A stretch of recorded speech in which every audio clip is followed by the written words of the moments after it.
Hello to you. Bienvenue les amis dans un nouvel épisode de La Cloche, comme d'habitude en compagnie de Ali de Catch Club, de Christophe de Ajus et des Pop de Ali. Ne nous filme pas. On vous a filmé. Trop tard. Je ne sais même plus faire le côté je me retourne. Ne nous filme pas. Non, je le fais de face et je me retourne dans l'autre sens.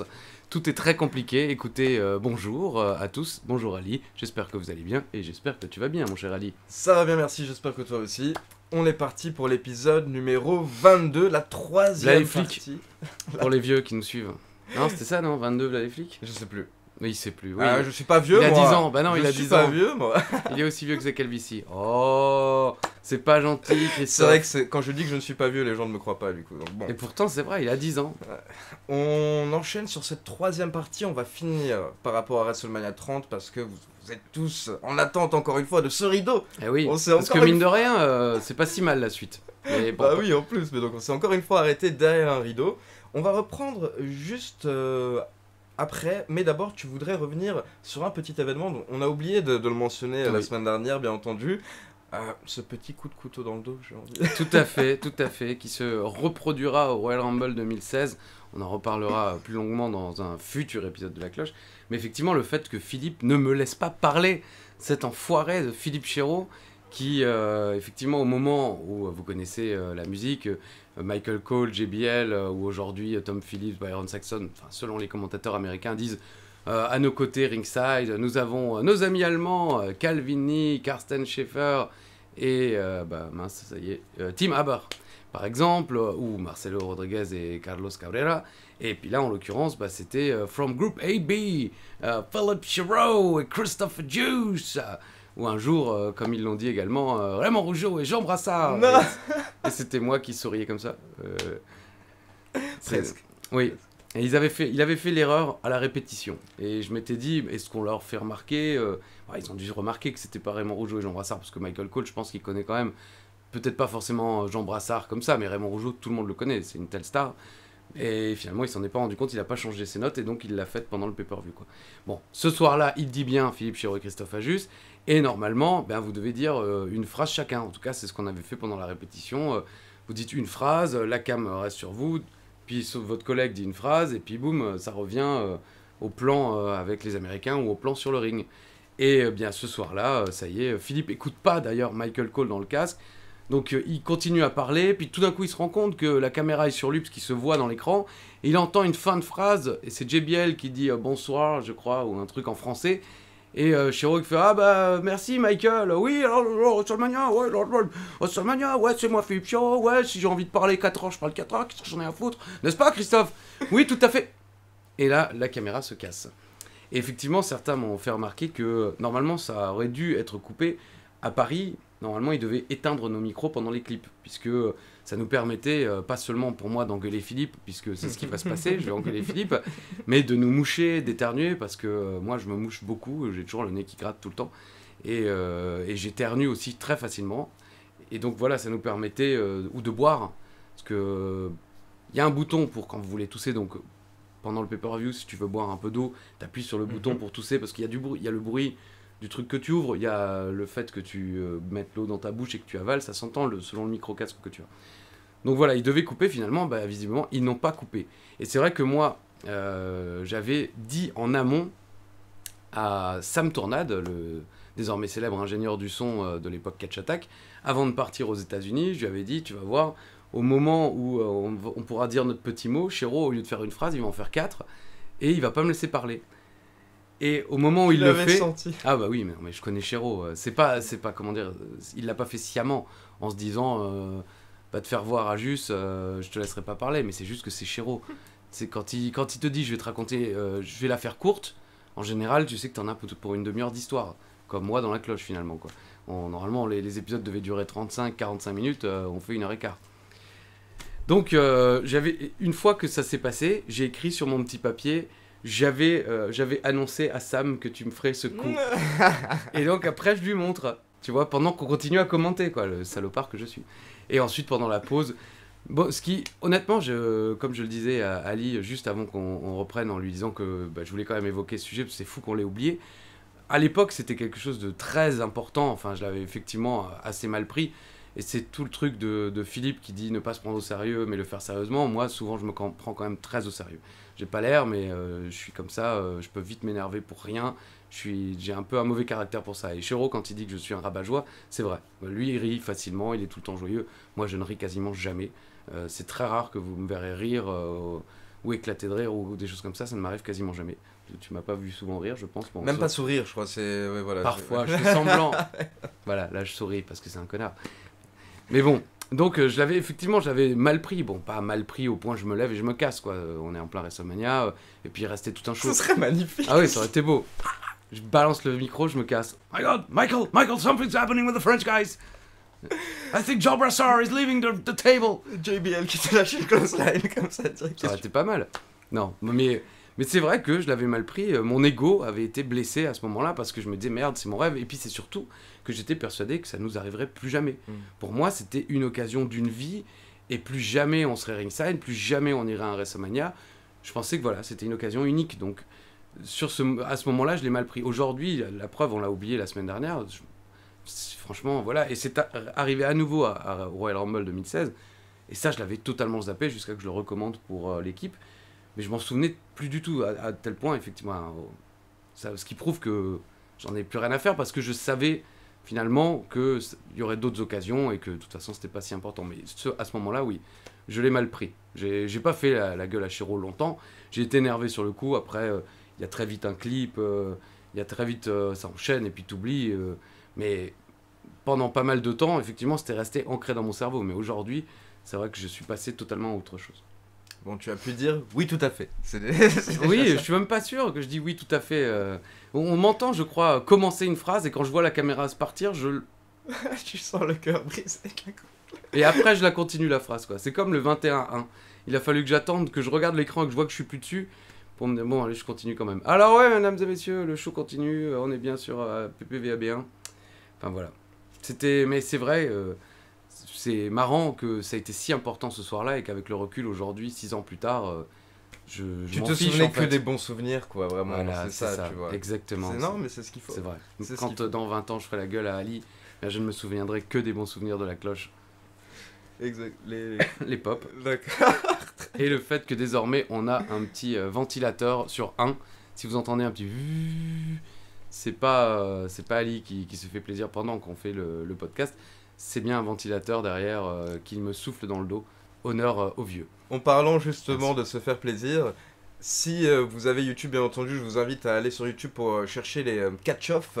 Car si vous tapez catch-off WrestleMania 30, vous avez justement sur YouTube le fameux catch-off dont tu nous parlais la semaine dernière ou il y a 2 semaines avec Christophe. Tu es allé le voir ? Je suis allé le voir entre temps.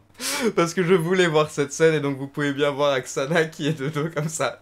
Christophe qui la regarde de haut en bas. Et là elle se retourne et c'est vrai qu'elle te capte mais totalement. Mais elle fait pas la gueule. Pas du tout. Elle fait un petit sourire. Enfin voilà. C'est une belle femme. Et oui, je pense qu'elle sait en soi qu'elle est regardée. Elle le sait, tu vois. Après je pense qu'elle a senti dans ton regard que c'était un regard, voilà... Pas du tout. Il y avait pas, honnêtement, il y avait aucune arrière-pensée. Voilà, c'est ça. Pas en train de me dire tu l'admirais, des choses sales. Non. Après, c'est vrai que le regard était attiré. Et elle se tourne et tu dis au caméraman, je crois qu'elle m'a capté en flag. Mais voilà, je vous conseille bien entendu de regarder cette scène sur YouTube, sur les catch-off officiels, donc c'est la chaîne YouTube Catch-Off. Et bien entendu, bon, j'ai également regardé donc cette défaite de The Undertaker. Bon, celle-là, je l'avais déjà vue beaucoup de fois, mais c'est vrai, comme on l'a précisé, que c'est très intéressant de voir. Donc, il y a uniquement Paul Heyman qui explose à ce moment-là, ce qui fait que certaines personnes dans les commentaires ont dit que mais regardez, c'est beau de voir même à quel point Paul Heyman était surpris, mais Paul Heyman était au courant. Je pense qu'il était dans la confidence. Normalement, le manager est quand même dans la confidence, donc logiquement, c'est juste que Paul Heyman est un si bon acteur que Paul Heyman vraiment joue parfaitement la scène à ce moment-là. Et également, c'est vrai que, comme tu l'as précisé, la musique de Brock Lesnar retentit que plus d'une minute après. Une minute 10. D'accord. Ah, il y a un énorme blanc en fait au départ. Ils fêtent ensemble. Paul Heyman vient dans le ring, il le lève. Et c'est que quand ils sortent du ring, donc ça met au moins 1 minute, que là, sa musique démarre. Donc non, vraiment très grand moment. Puis bien entendu, une standing ovation derrière pour The Undertaker. On a fait tout WrestleMania lors de l'épisode 21, n'hésitez pas à le checker. Maintenant, on s'est arrêté, donc une fois que vous êtes reparti en coulisses, vous étiez arrêté à un moment en Gorilla Position? Oui, on était dans la Gorilla Position, parce qu'en fait, il faut savoir que encore une fois, on est drivé, on ne fait pas les choses, surtout dans ces moments-là. Encore une fois, dans ce WrestleMania-là, c'était le premier, donc même dans la journée, on était assez surveillés. Tom Carlucci ou ses assistants ne nous quittaient pas trop des yeux. On n'allait pas se promener librement dans le Superdome, ce qui arrivera plus tard dans les WrestleMania suivants ou les shows suivants auxquels nous irons avec Philippe. Mais là, on était assez drivé. Et donc là, on reste à la table jusqu'à ce qu'on nous dise maintenant, vous pouvez vous lever et y aller. On y va, on est dans cette Gorilla Position, on attend, parce qu'effectivement, ils étaient en train de filmer des choses pour le network, avec Triple H qui félicite Daniel Bryan, la traditionnelle photo un peu pour les réseaux sociaux avec Daniel Bryan et le titre, et les gens toute l'effervescence, et comme dit, c'est vraiment petit, on est dans la chambre, le studio chambre de Ali. La Gorilla Position est plus petite, tu vois, que cette chambre. Donc on reste là, on bouge pas, on observe, moi principalement, et puis ensuite on nous dit bon bah c'est bon, maintenant il faudrait y aller, parce qu'effectivement il y a beaucoup de monde, il n'y a pas beaucoup de place, Chéro déjà prend 3 places à lui tout seul, j'ai déjà fait cette vanne, je crois la semaine dernière, et on se retrouve donc devant le rideau qui mène à un petit escalier qui vous ramène de nouveau dans les vestiaires. Et on ouvre ce rideau, ça y est, hein, on y est, on ouvre ce rideau, et là, les superstars de la WWE qui nous font une standing ovation. Bon, en même temps, il n'y avait pas de chaise, hein, donc ils étaient debout de fait, mais ouais. Ah non. C'était pour Daniel Bryan. Ils pensaient que c'était Daniel Bryan qui revenait de son main event, de son WrestleMania à lui, et ils attendaient tous que Daniel Bryan sorte pour l'ovationner, quoi. Et en fait, c'est nous qui sommes sortis les premiers, donc ils nous ont applaudi, et tout d'un coup, bam, ça s'est arrêté, quoi. Et il y avait juste... Franchement, je me souviens plus qui exactement était présent. Peut-être, je crois me souvenir du Big Show, parce que c'est difficile de l'oublier, le Big Show quand même. Mais voilà, Big Show, mais surtout Cesaro. Cesaro qui finalement, là pour le coup, me reconnaît, reconnaît peut-être aussi Chéro, parce qu'on avait déjà fait des interviews avec lui, et qui va nous taper un check et faire good job guys, tu vois, genre, histoire d'apaiser un peu notre frustration, parce qu'on se fait appeler, ouais. Ah non, pas vous. Allez, continuez. Non. Donc Cesaro qui nous fera good job, guys, thank you. Et nous, on est dans l'euphorie du moment, tu vois. En plus, on vient de se faire applaudir par une vingtaine de superstars de la WWE. Donc on est bien, quoi. Et Cesaro qui nous check. Et donc on continue à marcher. Et là, je sais pas si... j'en ai déjà parlé, il y a ce film Almost Famous, qui est mon film préféré. Je ne sais pas si tu l'as déjà vu. Bon, ça sert à rien que je lui parle de trucs.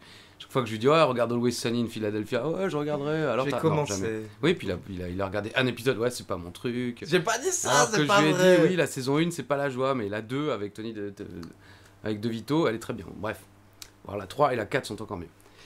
Non pas Always, Almost Famous, mon film préféré, mon film culte, avec ce jeune homme qui est recruté par le Rolling Stone Magazine sur des articles qu'il a écrits, mais le Rolling Stone Magazine ne sait pas qu'en réalité il a que 16 ans, et il l'envoie, parce qu'il est déjà à l'université, il est très en avance, et il l'envoie en tournée avec un groupe de rock. Et donc, plein de situations, voilà, il se retrouve en tournée avec un groupe de rock alors qu'il a que 16 ans, il découvre la vie, le côté rock'n'roll et tout ça. Et son premier contrat, c'est pour Cream Magazine, je crois, qui existait vraiment, il me semble, où il est envoyé interviewer un groupe près de chez lui, quoi, comme si toi t'étais envoyé interviewer Randy Orton au Zénith de Stras, tu vois. Donc il y va, et d'abord il le laisse pas rentrer, parce que voilà, c'est un gamin. Donc finalement il arrive à rentrer avec des groupies, enfin bon, c'est pas des groupies, mais vous verrez le film. Et il fait l'interview et tout, il monte sur scène pendant le concert, comme tu disais toi, mais de côté, tu vois, pour écouter le concert. Et à la fin, il est complètement euphorique, tu vois. Quand il est le moment de quitter la salle et de retrouver sa maman, parce que c'est sa maman qui l'emmène, il passe tous les backstage. Hey, salut, ouais, on se retrouve la prochaine fois. Oh ouais, super concert, mec. Voilà, comment ça va? Ouais, c'était génial. Surexcité, il salue tout le monde, il est comme un fou. C'est le plus grand moment de sa vie. Bah là, c'est un petit peu pareil, quoi. Tu vois, dès qu'on part de cet escalier après l'ovation des superstars, qui n'était évidemment pas pour nous, mais bon, on l'a quand même eu, c'est quand même classe. Dès qu'on croise quelqu'un, oh, It was a pleasure, man, to work with you. I hope to see you soon, man. Yeah, wait, fuck, check, boom. Américain, ça y est, on est américain, quoi. On est les rois du monde. On fait ce qu'on peut. C'est pas ça la chanson, mais... Donc on est comme des fous, on salue tout le monde qui passe. Et justement, j'en parlais dans l'épisode précédent, au moment où on retourne vers notre vestiaire, on tombe sur le vestiaire de Tim White, qui était tout seul, qui était, je sais pas si lui venait de se changer ou s'il allait partir aussi, mais voilà, il était à côté de sa porte de vestiaire et il était tout seul. Et pendant qu'on marchait, accompagné donc je crois de Tom ou d'une personne qui travaillait avec lui, je fais just a second. Oh, Mr. White, it was a pleasure to see you. We are the French. Et j'essaie de lui expliquer, dans mon excitation la plus totale, que je connaissais sa relation avec André le Géant. Enfin, une relation amicale, évidemment, hein, pour ceux qui commencent à se faire des films. Parce que même Guy Oret, à l'époque, dans les commentaires américains, lorsque Tim White arbitrait, il disait que Tim White était l'accompagnateur d'André le Géant, qu'il était un petit peu son chauffeur. Il avait été diligenté, je crois, par Monsieur McMahon pour accompagner André, essayer de le surveiller le plus possible pour que voilà, il fasse pas trop de conneries ou qu'il abuse pas trop d'alcool ou ce genre de choses, quoi. Donc bon, ça devait être compliqué. Mais donc il était super touché. Ça fait plaisir. Et par contre, ce qui est con, c'est qu'on n'a pas pris de photos. C'était pas encore, il y a 6 ans, c'était pas encore la folie de... Tu vois, on se fait un selfie vite fait. Le temps passe à la fois vite et pas, puisque j'ai l'impression que c'était il y a 1000 ans, mais... On n'a pas pensé à faire de photos, mais on est resté là à parler de 3 minutes, quoi, il nous a raconté vite fait des souvenirs avec André, et en même temps, tu avais Tom Carlucci qui nous disait « Oui, bon, il faut qu'on y aille ». Mais il n'osait pas couper Tim White non plus, parce que, quand même, c'est une personne respectable dans l'histoire de la WWE, hein, même si Tom Carlucci est très ancien aussi dans la WWE, mais voilà, il écoute parler, mais... À chaque fois, dès qu'il finissait une phrase, bon guys, et Tim White continuait à en faire une phrase, donc on restait là. Et moi, j'écoutais ça comme un élève, tu vois. Je me dis, c'est un cours magistral, le mec qui a côtoyé André le Géant et qui t'explique, qui te donne 2-3 anecdotes sur quand il jouait aux cartes ou ce genre de choses. Donc, il continue à raconter, puis finalement, on retourne dans nos vestiaires, on croise encore 2-3 gars. Hey guys, yeah, WrestleMania, guys, WrestleMania, Brotherhood, yeah. Enfin voilà, on était super excités et finalement on est retourné dans le vestiaire qui était vide cette fois, pas de Steamboat ni rien. D'ailleurs, je crois même pas mettre justement, je crois pas qu'on se soit changé, je crois qu'on est resté en tuxedo et on a juste récupéré nos affaires. Moi, je me demande si j'ai pas changé de chaussures quand même vu que je pissais le sang. Mais et voilà, on est reparti dans cette avec cette personne de la WWE qui était notre accompagnatrice. Je me souviens pas de son nom, mais comme je l'ai dit, vous la connaissez de toute façon pas, mais elle avait été très gentille et on la reverra plus pendant 5 ans. Je crois la prochaine fois qu'on la reverra, c'est quand on sera à Stanford. Elle est assez haute dans la sphère WWE et elle avait été là vraiment pour être sûre, vu que c'était la première fois, assurer que tout se passe bien et que tout le monde ait ce qu'il faut. Et donc on repart avec elle dans une sorte de camionnette shuffle, comme on dit, tu sais, transfert d'aéroport en fait, avec, je me demande si c'était pas avec d'autres journalistes, des Mexicains, des gens de l'étranger, mais qui n'avaient pas évidemment commenté le show. Là, pour le coup, on était les seuls commentateurs. Il n'y avait pas Marcelo Rodriguez ou Carlos Cabrera, parce que eux, en général, à cette époque-là, peut-être, ils se débrouillaient tout seuls. Les années suivantes, on se retrouvera dans les bus avec les Japonais, avec les Russes, avec les Chinois. Parfois pas d'ailleurs, parfois on nous dira juste venez à telle heure et on se retrouve, on en reparlera dans d'autres WrestleMania, où on se retrouve là devant WrestleMania, il n'y a personne. On est là parce que nous on nous dit de venir à 11h, on est là à 11h moins 20, tu vois. Sauf que eux, comme ils sont avec tout le truc, ils sont dans leur hôtel à 11h et puis ils partent à 11h15, ils s'en foutent un peu parce qu'ils sont avec l'organisation. Mais nous on est tout seuls, donc évidemment qu'on veut pas passer pour des connards, donc on vient bien avant l'heure. Et donc il y a des fois on s'est retrouvé devant un stade gigantesque, vide, 40 degrés dehors, en costume, et t'attends là, putain, merde, mais est-ce qu'ils vont venir? Attends, mais il y a WrestleMania aujourd'hui? Regarde l'affiche, regarde sur Wikipédia pour voir quand même, parce que... C'est bien ce stade. Ouais, non, parce que Pierre Ménès, l'année dernière, est venu à Lille pour le show de la WWE 24 heures avant le show, en pensant que le show aurait lieu la veille. Donc il s'est retrouvé à Lille, il a dîné avec Philippe Chiro, d'ailleurs, Philippe Chiro, il a toujours ce genre d'histoire. Moi, je connais aucune célébrité, Philippe Chiro, il va aussi à Lille 24 heures avant, en sachant que le show a lieu le lendemain. Ah, Pierre Ménès, qu'est-ce que tu fais là? Bah, y a pas de show ce soir. Bah non. Ah, alors manger au resto. Ah, ok, bon, d'accord. Et alors, il m'envoie un petit SMS avec photo. comme ça, tu vois, et moi je suis chez moi tout seul comme un con, et bref. Donc on rentre à l'hôtel, voilà. Peut-être une question avant que je m'affiche totalement pour la suite. La fin de ce dimanche soir, écoute, je pense que tu nous as tout expliqué en détail. Tu rentres, tu nettoies tout le sang, j'imagine, et donc tu te couches.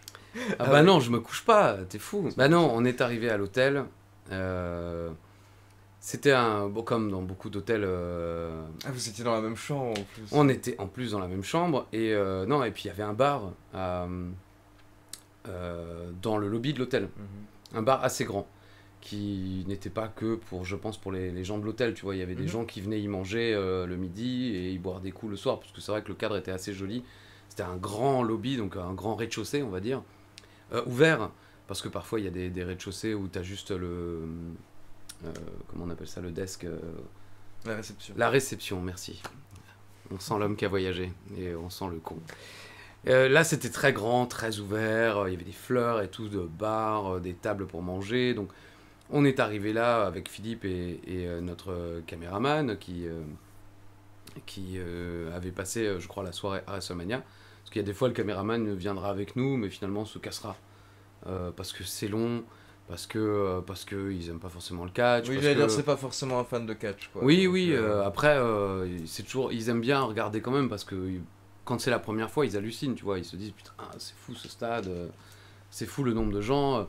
Mais au bout d'un moment, bon, voilà, ils ont vu ce qu'ils avaient à voir, et puis ils repartent, et ils aiment bien manger aussi, parce que ça, c'est un des gros problèmes qu'on aura, pas ce soir-là forcément, mais c'est manger après les shows, quoi.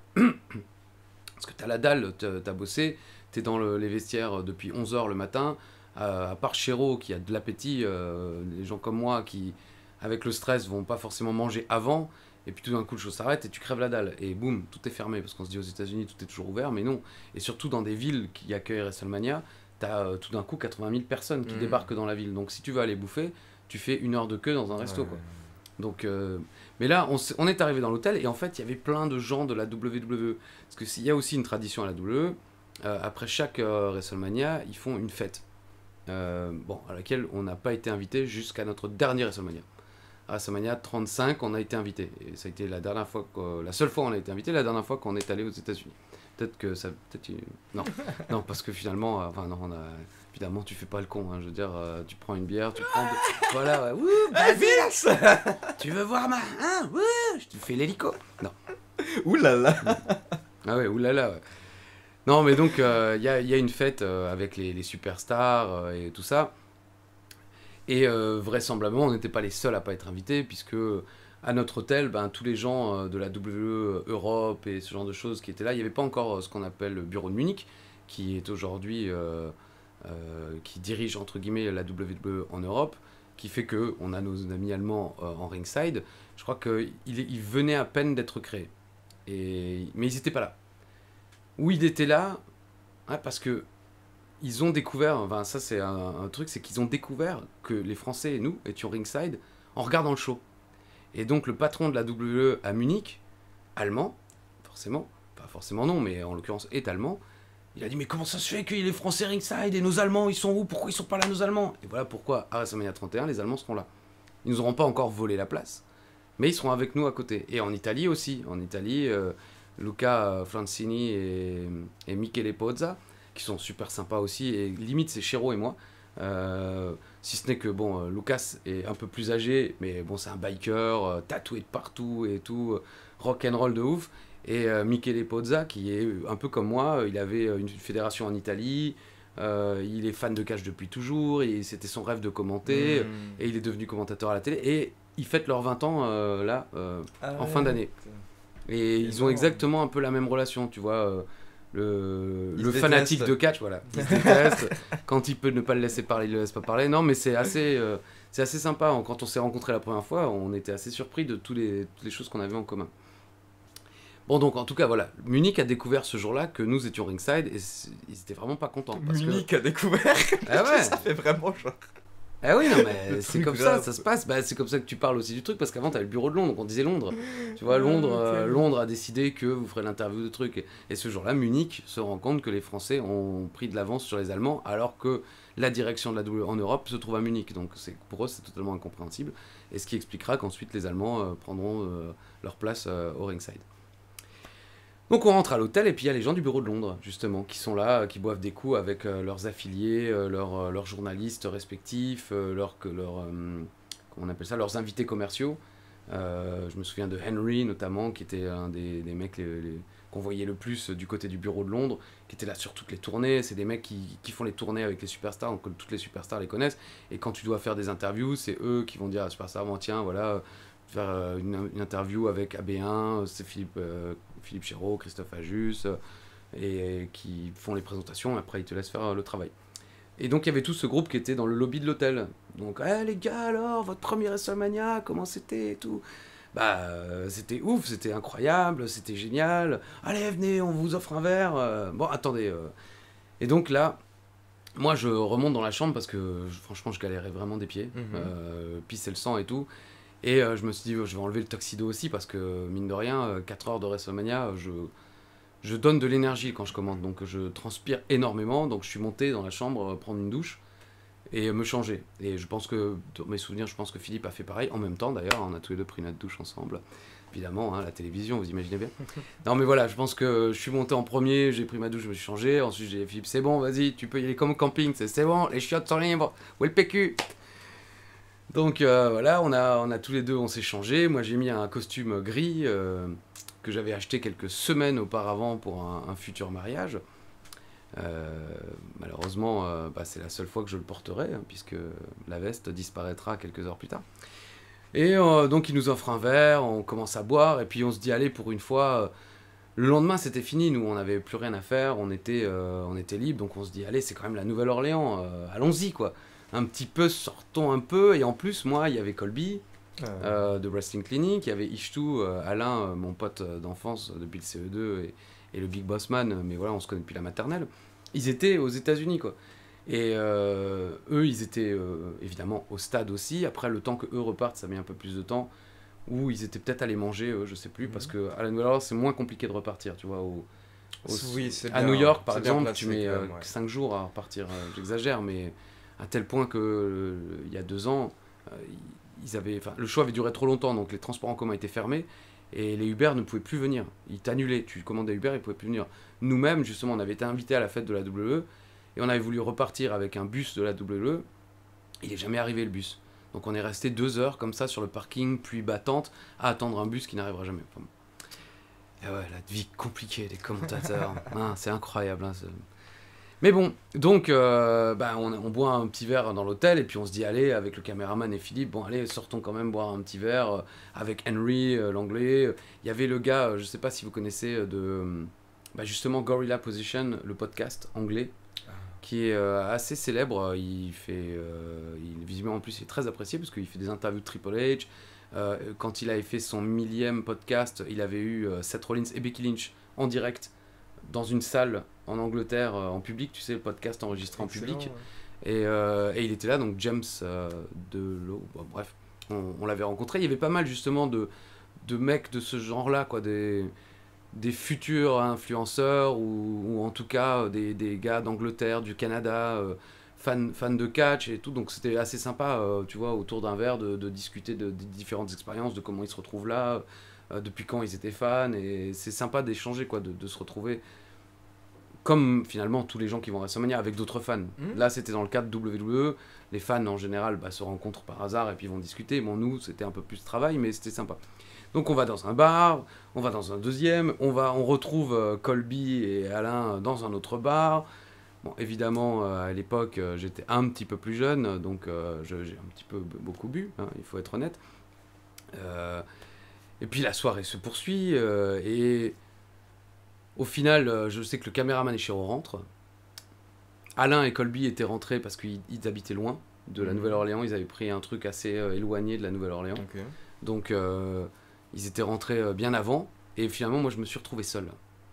Et donc, autant, des 1000 fois, je me suis retrouvé seul à Paris, à Strasbourg, voilà. Mais là, c'est la Nouvelle-Orléans. Et en vrai, je ne pourrais jamais, je ne saurais jamais ce qui s'est passé véritablement, puisque je ne me souviens plus de grand-chose, si ce n'est que j'ai repris connaissance le lendemain matin vers 8h. 8h du matin, il faisait jour, et je marchais dans les rues de la Nouvelle-Orléans, je n'avais plus ma veste de costume, je n'avais plus ma carte de crédit, j'avais mon téléphone, j'ai appelé mon cousin, Charlie Weber, RFM, à Strasbourg, et je lui ai dit, appelle-moi un taxi. Et il me fait, mais t'es où? Je suis à la Nouvelle-Orléans. Mais comment veux-tu que je t'appelle un taxi? Je sais pas, mais appelle-moi un taxi, s'il te plaît, je suis paumé. Et puis, à force de parler, à force de marcher, j'ai commencé à reprendre connaissance petit à petit, et j'ai retrouvé mon chemin, et je suis rentré à pied à l'hôtel, et je suis arrivé dans la chambre, et c'est là où partager la chambre avec Chéreau, c'est pas forcément une fête, parce que, à la fois pour lui et pour moi, parce que moi j'arrive à 9h ivre-mort encore de la veille, et je ne sais pas ce qui m'est arrivé, j'ai plus ma veste de costume, j'ai plus ma carte de crédit. Heureusement, j'avais pas emmené mes papiers, donc j'avais toujours mon passeport, et les choses, bah c'est tout, mon passeport, mais c'est quand même important quand tu veux, quand t'es à l'étranger, que tu veux quitter un pays ou rentrer dans un pays. Mais je me souviens toujours de quand j'ouvre la porte, et Philippe qui se réveille, et tu sais, comme un père de famille, quoi, qui me regarde. Et il soupire comme ça, quoi. Je fais quoi? Qu'est-ce que tu veux que je te dise? Je sais pas ce qui s'est passé, je ne sais pas. En vrai, je ne sais pas, voilà. Et quand je redemande à Alain, il a cette phrase bah, nous, quand t'es parti, t'étais pas sous. Alors que Philippe Chéreau, il me dit, mais t'étais ivre-mort! T'étais ivre-mort! Tu hurlais, tu gueulais! Et Alain, que je connais depuis gamin, il me dit, non, t'étais pas sous. Ah, pas sous. Hein. Et alors que, en vrai, si, j'étais certainement ivre-mort, quoi. Et après, mais lui aussi, genre. Alain, non, pas trop. Non, Alain, il sait se tenir, contrairement à moi. Et okay. Lui, il a plus d'éducation par rapport à ça. Donc voilà ce qui s'est passé. J'ai perdu donc ma veste de costume. Bah, on me l'a volée, hein, comme ma carte de crédit, qui d'ailleurs a été utilisée. Donc je pense que ça s'est fait près d'un distributeur, où j'ai dû retirer de la thune, et ensuite j'ai dû aller dans un bar, on a dû me suivre. Et j'ai dû enlever ma veste de costume, peut-être avec la carte dans la poche, et on m'a dû prendre le tout. Et on m'a retiré, je sais plus moi, genre 500 € à Saint-Louis. Alors au début, je croyais que c'était Saint-Louis dans le Missouri, donc je me suis dit, les mecs, ils ont fait 1000 bornes pour vite aller retirer des thunes, alors que bon, c'est pas besoin d'aller si loin. Mais il y a un Saint-Louis en Louisiane aussi. Et donc voilà. Mais bon, j'ai appelé ma banque, j'ai fait opposition, et puis les assurances font que j'ai été remboursé de cet argent. Mais voilà la déchéance. Quand toutes ces personnes te quittent, tu dis tu es seul, mais il y a même plus les personnes avec qui tu étais parti à la base. Non, il n'y a plus personne. Tu as passé après quelques heures tout seul, en gros, à la Nouvelle-Orléans. Ah bah plus que quelques heures, parce qu'à mon avis, Chéreau, encore une fois, Colby et Alain ont dû partir, ils devaient peut-être être 1h du mat, tu vois, parce qu'ils avaient de la route. Et Chéreau et le caméraman, ils ont dû partir vers 2h, ou peut-être 3, grand max, tu vois. Après, j'en sais rien. Là, honnêtement, je n'ai plus aucun, parce que je regardais pas l'heure toutes les 2 minutes. Et c'est vrai que je dis ça, mais en même temps, le show a dû finir vers 23h minuit. Le temps qu'on finisse par sortir, il devait peut-être être 1h ou 2. Donc finalement, peut-être que le temps où je me retrouve seul, il est 5h du mat, quoi. Et je suis peut-être resté seul que 2 ou 3 heures. Oui. Ce qui est déjà pas mal, pour ne plus se souvenir de quoi il s'agit, mais... J'aime beaucoup. J'ai repris conscience. Ah, j'ai repris... Ah non, mais vraiment, tout d'un coup... En marchant sur la rue. Tout d'un coup, je marche et... Oh merde. Mais, putain, il fait jour. Et putain, j'ai plus ma veste. Putain, j'ai plus ma carte. J'ai mon téléphone. Ah, oh, Charlie, appelle-moi un taxi. Quoi? Qu'est-ce que tu veux? Celle-là, elle est belle, qu'elle va appeler son cousin le qui réflexe, est à Strasbourg. Vas-y, là, aide-moi, s'il te plaît. Mais ah ouais, un seul amour et pour toujours, quoi. Racing Club de Strasbourg, mais bon. Bah voilà. Et ce qui fait que... En fait, c'est ça aussi, hein, un peu l'histoire de ma vie, c'est que quand je suis content d'un truc, en général, et que je suis trop content, je finis toujours par le payer d'une manière derrière, quoi. Et voilà, le destin, le karma m'a rappelé que fallait peut-être pas... Parce qu'à mon avis, à la sortie de WrestleMania 30, je devais quand même être égaux plus 3000. Ça y est, je suis le plus grand commentateur de tous les temps. Plus personne me parle. Kista Chéreau, non, bon, non, pas avec Chéreau, mais je devais certainement... Mon ego devait être vraiment trop développé à ce moment-là. Et le monde m'a rappelé que non, tu n'es que Christophe Ajus. Si on te lâche à la Nouvelle-Orléans, tu perds ta veste et ta carte de crédit. Donc reviens sur Terre, gamin, quoi. Donc je suis revenu sur Terre, gamin. Donc bon, tu rentres, il est quoi 9h t'as dit environ, mais bah, tu te couches du coup? Ah bah je me couche direct, évidemment, oui, bien sûr. Vous aviez rien de prévu durant la journée de lundi? On devait, vite fait encore, faire des plans, mais c'est-à-dire tourner des trucs à la Nouvelle-Orléans, mais pas nous. Tu vois ce que je veux dire? C'était avec le caméraman, ce qu'on appelle des plans de coupe à mettre. Il va aller filmer le tram qui passe, il va filmer un drapeau qui remue, comme ça quand tu fais ton montage, tu as des choses à insérer pour gagner du temps, ça s'appelle des plans de coupe. Donc voilà, et non, effectivement, on n'avait plus pas d'interview, pas de tout. Non, parce que si on avait eu des interviews, tant pis, je me serais forcé, quoi. J'aurais eu la gueule de bois, j'aurais été dans un état proche de l'Ohio, mais j'y serais allé. Mais là, non, j'ai dormi. Et le soir, c'est pour ça que je suis pas allé au Raw du lendemain, parce que le soir, j'étais encore totalement foutu, et que je suis resté au lit, et que je me suis dit, ouais, bon, tant pis, je vais me le regarder tranquillement à la télé, dans la chambre. Et c'est exactement ce que j'ai fait. Je me suis regardé l'Euro dans la chambre. Philippe y est allé ou pas? En tout cas, il était plus dans la chambre. Après, à savoir est-ce qu'il y est allé ou est-ce que après 3 jours de catch non-stop, comme ça peut parfois lui arriver, parce qu'encore une fois, il aime beaucoup son métier, mais il y a un moment où tu as aussi besoin de respirer un peu. Et c'est vrai que les 3 heures de show, quand t'es pas ultra fan de la WWE, c'est pas forcément le... Donc peut-être qu'il est allé manger avec le caméraman. Ça lui arrive parfois de faire ça. Mais je me souviens pas. D'accord. Bon. C'était la fin de ce week-end.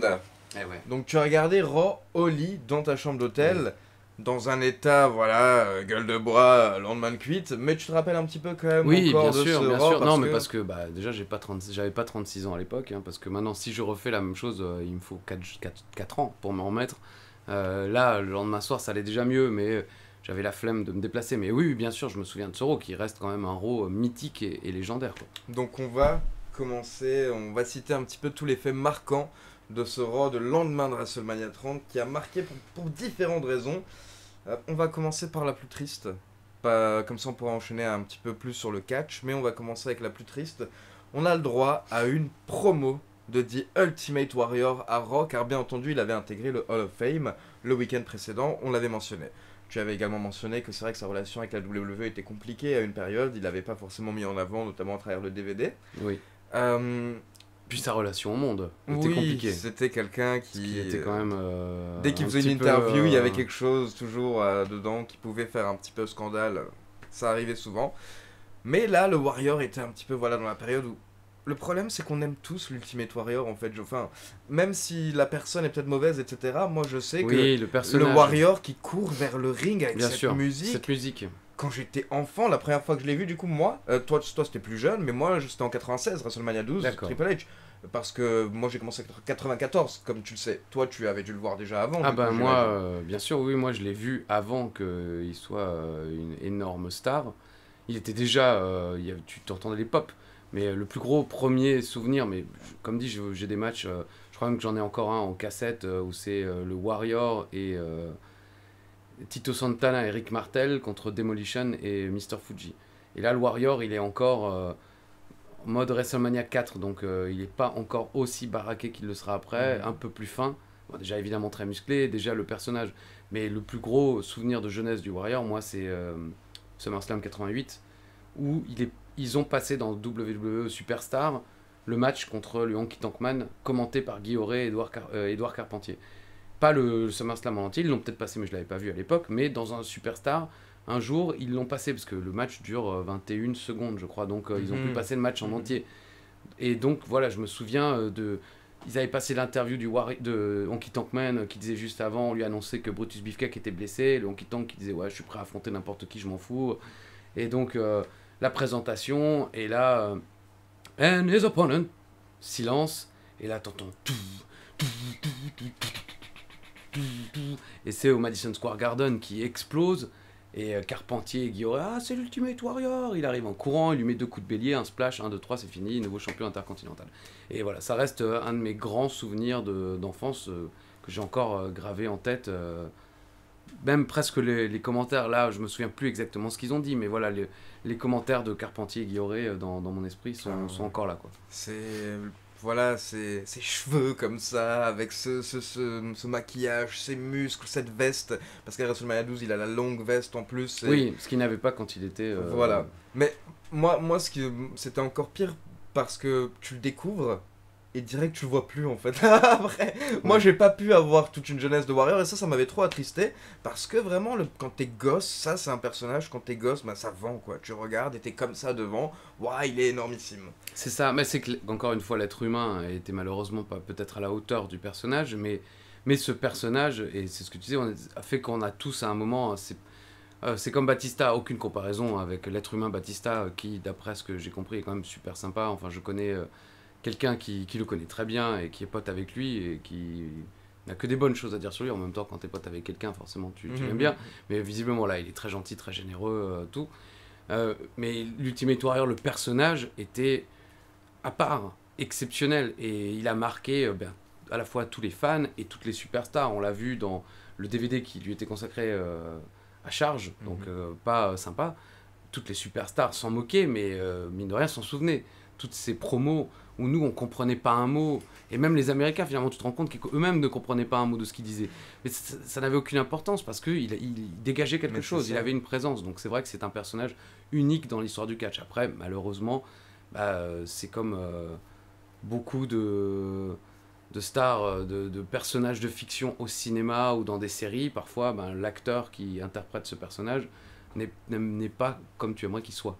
Il partage pas forcément tes idées, ou il dit des choses plus grosses que ses muscles. Donc là c'est un peu le cas du Warrior, mais en tant que personnage, c'était vraiment quelque chose d'unique et d'exceptionnel. Donc c'est vrai que là, je vous invite quand même, moi je pense évidemment à Warrior Macho Man, à WrestleMania 7, où Randy Savage prend pour la première fois sa retraite, mais évidemment Warrior Hogan à WrestleMania 6, où il y a qu'est-ce qu'il y a encore, il y a des Warriors contre Rick Rude ou pour le titre intercontinental, et ensuite contre Rick Rude pour le titre mondial au SummerSlam en cage en plus je crois.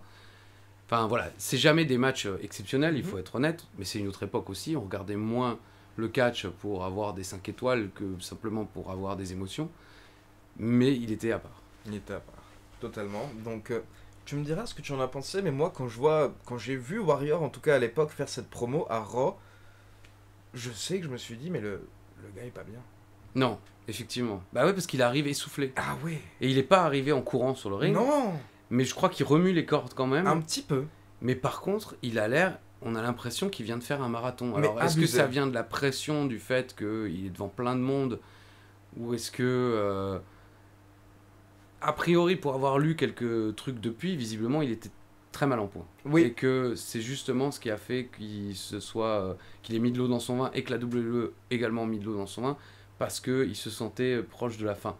Ce que personne n'évoquait à ce moment-là. Mais c'est vrai que cette promo à Raw, avec d'abord son masque en papier qu'il vendait, et je pense que la WWE a dû en vendre beaucoup à ce moment-là, il a du mal à respirer, il a du mal à un truc, et puis il fait cette promo où il dit, voilà, même quand un homme, quand son cœur bat pour la dernière fois, il reste il vivant. continuera à vivre à travers vos souffles, vos respirations, oui, etc. Ouais. Il parle d'immortalité. Oui, limite, il savait. C'est incroyable. Donc effectivement, est-ce qu'il était très mal en point? Est-ce que les docteurs lui avaient dit que voilà, son cœur était sur le point de lâcher et qu'il ne lui restait plus beaucoup de temps à vivre? J'ai lu beaucoup de choses assez différentes en fait, et beaucoup de choses aussi assez véhémentes concernant son épouse, qui visiblement, selon beaucoup de sources, n'était pas vraiment gentil ou était très intéressé, des choses comme ça. Bon, voilà, moi j'en sais pas malheureusement, ça me regarde pas en plus, donc j'en sais pas plus, mais effectivement, cette promo, elle est aussi légendaire pour ça. Ouais. Parce que j'ai re-regardé la promo également juste avant l'émission, et j'ai également lu quelques témoignages de superstars qui sont anonymes à l'époque, mais juste différentes superstars apparemment qui avaient dit aux médias américains que durant tout le week-end il était comme ça en coulisses. Il était tout le temps apparemment super essoufflé, il avait l'air, il était tout rouge, et tu disais mais ça va pas bien quoi. Donc il fait cette promo à Raw que vous pouvez retrouver également WWE Network, YouTube, etc., où il parle d'immortalité, il dit à la fin même si je ne suis plus là, je vivrai à travers vous, etc. Donc ça c'est le Raw du lendemain. Il rentre à l'hôtel, etc. Le lendemain, apparemment, en partant de l'hôtel aux alentours de 17h, donc le mardi, il commence à se tenir la poitrine et il tombe au sol. Sur le parking, je crois, de l'hôtel. Ouais, sur le parking. On l'emmène à l'hôpital, et en quelques heures plus tard, malheureusement, dans la foulée, ils annoncent son décès. Attaque cardiaque. Attaque cardiaque à 54 ans. C'est quand même jeune, je veux dire, 54 ans. Bien sûr. Oui, moi je reste à jeune dans 14 ans. C'est dans peu de temps, ça fait long, mais c'est dans peu de temps aussi, oui. Oui. Et nous, en l'occurrence, avec Philippe, on le découvre en sortant de l'avion. On se pose à Roissy, certainement, oui, parce qu'en général, on revient à Roissy. Et on allume le téléphone, évidemment, moi, pour envoyer un message à ma maman. Hein, c'est toujours la première chose que je fais quand je suis... Enfin, la dernière chose que je fais avant de partir dans l'avion, j'envoie un SMS à ma mère, installé dans l'avion, on décolle à telle heure. Après, elle se met sur Internet et elle regarde le vol en direct pendant tout le vol. Hein, c'est vrai. Pas tout le vol, mais c'est ce qu'elle fait. Et la première chose que je fais une fois que l'avion est posé et qu'on dit bah, vous pouvez maintenant rallumer vos téléphones, je rallume mon téléphone et j'envoie un SMS à ma mère. Bon, bah, Philippe, c'est plus ou moins la même chose avec sa femme. Hein, on a les SMS qu'on mérite. Bon, maintenant évidemment, je fais pareil avec la femme de Philippe. Hein, c'est bien. Et je rallume mon téléphone et bam, bam, bam, je reçois des SMS. Tu vois, comment dire, en rafale. RIP Warrior, oh purée le Warrior, t'as vu le Warrior, et je commence à... En général, on est encore assis dans l'avion, tu vois, c'est avant même que tu puisses partir. Et je crois que je me suis dit, enfin, je me suis direct retourné vers Philippe. Attends, je crois que l'Ultimate Warrior est mort. Il fait, ah bon, non. Et je commence à lire les trucs. On est en France, donc la 4G revient vite. Je vais sur Internet et ouais, le Warrior est mort. Ouais, le Warrior est mort, quoi. Le Warrior est décédé, alors qu'effectivement, 24 heures avant, on le voyait à Raw, 48 heures avant, sur WrestleMania, et le samedi, Wall of Fame. Et là, le Warrior, bah, comme quoi, on est peu de choses. Et tout peut s'arrêter à tout moment. Ouais. En tout cas, pour son personnage et pour ses fans, il a eu une belle fin dans le sens, on va dire, il a eu un dernier hommage. Oui, bah c'est ce que moi je regretterai toujours pour Randy Savage, Ouais. qui aura son Hall of Fame posthume avec l'hommage de son frère, mais qui n'aura jamais pu revenir à la WWE, qu'on n'aura jamais pu ovationner une dernière fois, parce que Dieu sait que si Savage était revenu... Autant voilà, le Warrior était controversé, mais il a quand même, les gens ont quand même un petit peu fermé les yeux pendant un week-end parce que c'était le Warrior. Autant Savage, il n'y avait pas franchement de controverse autour de Savage. Certes, il était le macho man, certes, il avait peut-être parfois été un peu dur avec Liz selon les rumeurs et autres, mais ça faisait bien longtemps et visiblement c'était devenu un homme totalement paisible et trucs, à part ses raps sur Hulk Hogan. Et voilà, tout le monde fait des erreurs, mais il a jamais eu cette chance, quoi. Donc c'est vrai que ça, c'est un des gros regrets de fan que je suis. Et puis j'imagine pour la WWE peut-être aussi, même si je ne sais absolument pas d'où venait leur animosité. Mais le Warrior, lui, il a eu cette chance. Il a pu faire ce dernier comment dire, tour de piste, comme on dit dans le cirque ou dans le monde du spectacle. Puis devant ses filles, qui ont pu voir que voilà, leur papa était ovationné, que leur papa représentait quelque chose. Parce que c'est vrai qu'on oublie souvent, pour nous, ce sont des catcheurs, nous on les voit, mais je suis pas certain que les filles du Warrior aient grandi en regardant les matchs du Warrior, d'autant que avant ce WrestleMania, il n'y avait pas de network, donc les archives, tout ça, c'était beaucoup plus compliqué, donc peut-être qu'elles savaient absolument pas, elles savaient que leur papa avait de l'argent, qu'il avait certainement été célèbre, mais elles ne devaient pas forcément avoir pris conscience de ce qu'était le catch et de ce que lui représentait dans ce monde-là, donc de ce côté-là, c'est bien pour elle, quoi. Non, c'est vrai. Ouais.